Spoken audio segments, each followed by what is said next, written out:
na kung tawagin ay siman, may naging iskandalo at pumasok lahat na masamang halimbawa, hindi dapat makilala. Kumilos si San Vicente at kaagad kanyang binaka upang naging manunasan ang sismang sangrahedya. Ang kanyang mga ginawa ay hindi mababantigan, palibhasa ay taong banal, milagrosong naturingan, santo na di naghimala. Ang sabi sa kasaysayan, mayroon daw isang tao nahulog sa andamyo isang araw. Sa pagtulong nitong santo, idinaan sa kanang kamay. Ang tao ay hindi nalagyan, sumabit sa kalawakan. Ang sabi sa kasaysayan, sa lungsod ng Valencia, mayroong babaeng ngalan Doña Blanca de Cotora. Siyam na buwan siya lumpo at lagi nang nasa kama na hindi siya gumagaling. Tinakasan ng pag-asa. Naisip si San Vicente, nagdasal higit na manata, parang pinahit ng uni, nakalakad kapag dapat. Sa bansa din ng Espanya, doon sa bayan ng Banes, si Perna Arbello daw ay nasira ng bai. Di kasi nga kapag ganon, sa isa na may mapanganib. Kaya ang ginawa nila, tinambangan at tinakip. Sa libingan itong santo, kaagad na inilapit.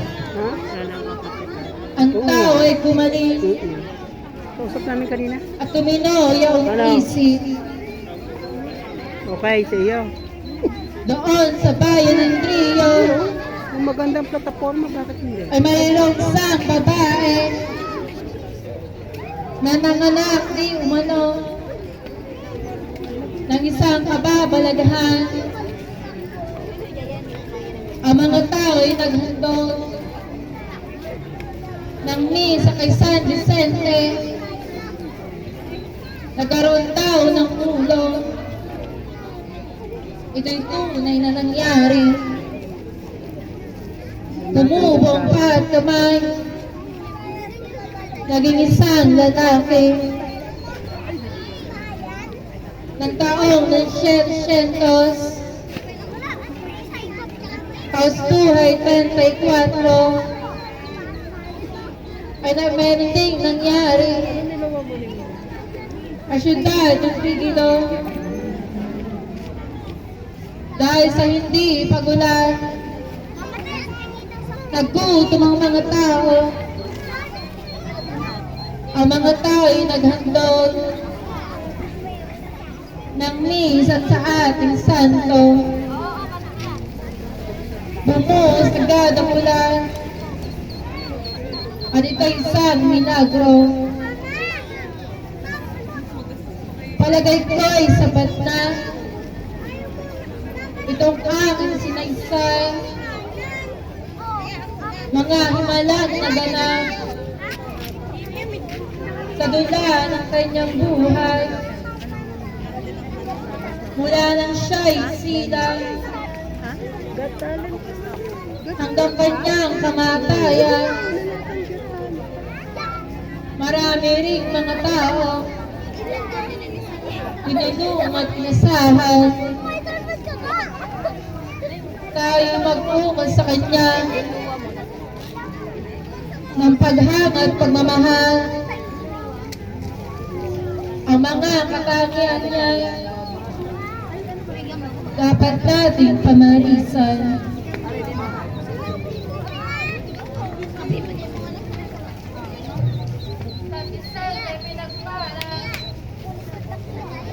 Yan, baka dyan na magpuputok dito. Yan, yan, nandyan pa. Bumabala ang bahagya.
Ang alin? Oh, ba't nandito ka naman? Kinukuha nga ng papang-price ko. Ito yata nag-18. Oo, anak ni Pepe. Anak ni Pepe.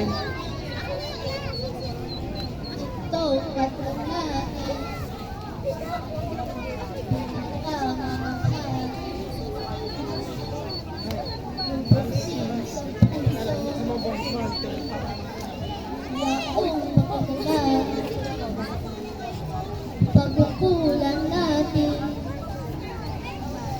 siyang ibaha ang dambalan dyan sa pugang bulaklak mga sampagita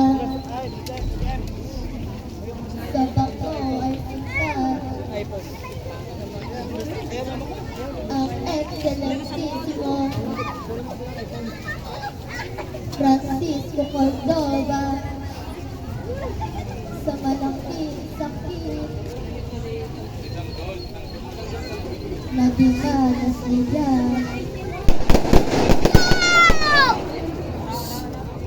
Ang patron nito siyang kumalara sa bayan ng bayan. Klase ito yung 60. Ha? Klase ito 60.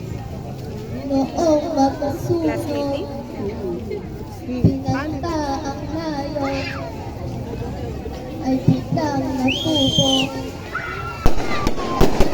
Noong tumawag, nananangin ubos kay San Vicente. Ang apoy ay natapos at si Doña Blanca nakador ng bayan. May sakit na loob, may siyang nabubuan sa isang posisyon na pagkakulang sa mahal na Gumihawa naman sa bayan ng Baret, si Teodoro Suarez, sa di sinasadya ay biglang nabuli,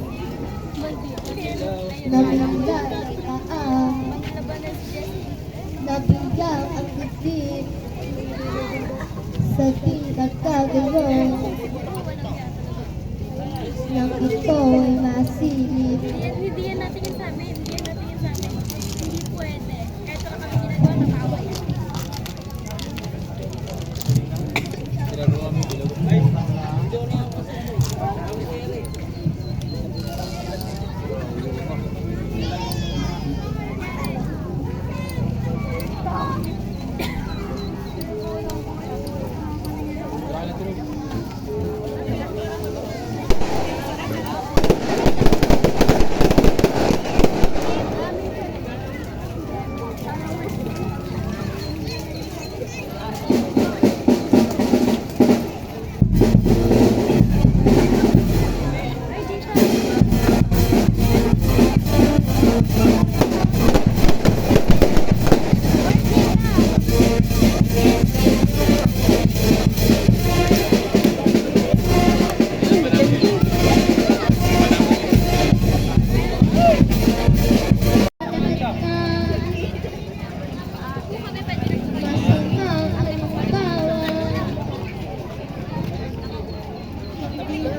Pwede pa lang isali dyan si Chloe.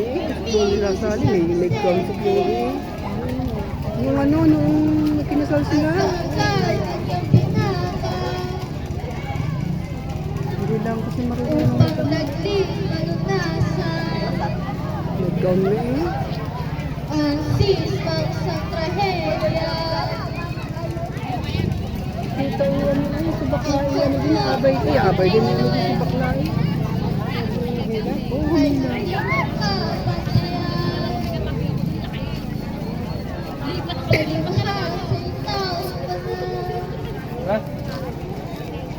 Milagrosos na turina, saan natin nagsimula? Sabi sa kasaysayan, mayroon daw isang tao nahulog sa dagat isang araw, sa pagtulong itong santo. Ito ang akalang kamay, ang tao'y hindi nalaglag, sumapit sa kalawakan. Ang sabi sa kasaysayan, sa lungsod ng Valencia, meron ka bayang ngalan, Doña Blanca de Cordova. Siyang nabuhay siyang lumpong, at lagi nang nasa kama, nang hindi siya gumagaling. Asan si Yole? Pinagkasa ng pag-asa, naisip si San Vicente,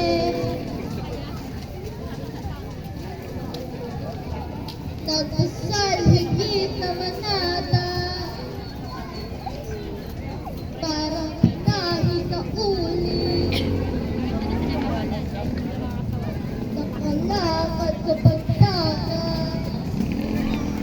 Taas yung kamay anak ko. Taas eh. Ayaw taas sa eh. bansaling Espanya. Hindi tinatas ang kamay. Doon sa bayan ng Bayan, si Perno Elveda ay nasiraan ng bait. Di kasi nga kapag ganon, siya ay mapang sana yung maliit lang na ano, yung maliit lang na cat, yung elf lang. Yun ilalagay lang sa ibabaw ng elf eh. Ang gagawin ng mga ano, ilang tagiliran ng tela. Magandang tingnan. Naglagay din lang ng garini eh.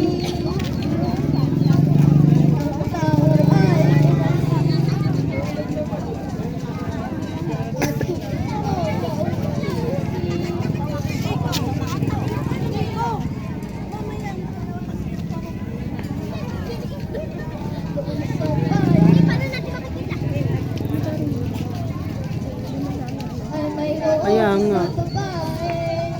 Ay, ito sang kamay. Dapat ito natin sa kamay. Ang mga tao naghatid ng misa kay San Vicente. Nagkaroon daw ng kulong. Ito ay tunay na nangyari. Tumupo ang pagkamay ng isang lalaki ng taong 1700. Magaling tao.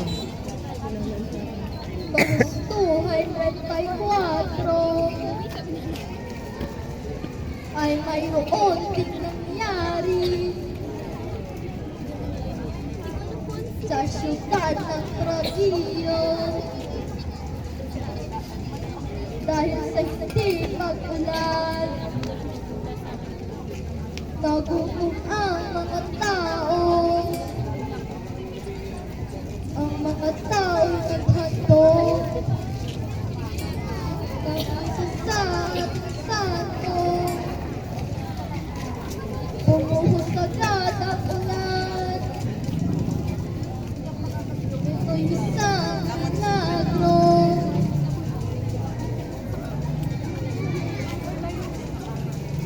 Palagay ko'y sapat na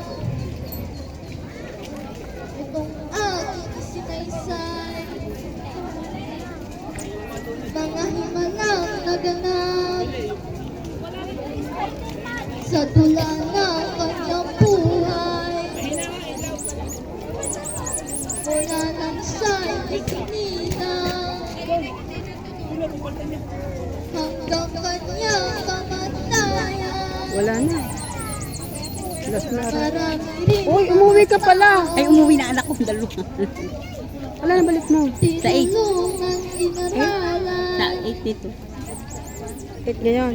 Tayo'y lang. mag-uwi Wala namang sa graduation mo. kanya. Hindi ko nga rin alam, may nagbibigyo lang ako. Kaya hindi ko tinawapansin. Sabi ko, kaya hindi atak yun. Sabi ko, pahakan. Balik ka sa babalik Dapat sana. natin Ang ganda ng dollars ni 7.89 yata. 7.60. Pwede ba ipadala sa inyo? Papadala mo sa inyo. 7.64. Pwede bang ipadala ko sa Di ba inyo? dito yung maganda rin? Pangit yata. Hindi pa yung video sila nag-winit dito. Pagkano? 7.60. Hindi, kung dito nagpapalit. Dito ka nagpapalit. Magkano? 7.60. Ito pa. Pwede na. Dito maganda nga. Sure ka? Pinigyosi eh. Kanino ka nagpapalit? Sa balayan. Hindi Yan na sa kayo unahan. kay Rose? Hindi ito Rose. Sa unahan laang. Bago ka magpalit, tanong mo, dalawa yun eh. Hindi, ang pinagpalitan ko kay Rose tsaka... Dito kami. Kami ko. Saan ka nga Sa loob ng simba, ng balayan, palengke. Oh, nasa saan ka? Dito lang sa unahan. Hindi, di simbahan na dito ko dito. BMC parang tabi ng kami sa tabi ng sinit na dating linggaw. Meron ba? Mayroon dito. Hindi ako nagpapalit dito. Maganda rin di. Mas maganda dito. Kami, sabi nga namin dito. Nagdugit ako. Sabi Siya, ko dito na lang ako. 7.6. Oy. Sabi ka nga pala ito doon niya. Magic. Ako yung anak ko. Anak ng ati, anak ko yung Herbasyo. Anak ng ate Lorna. Ako, baby. Kaya nga. Ako na fiesta. Yun, ate Epo. Ari. Dali, oh. Ari pa, dali, oh, ate Epo.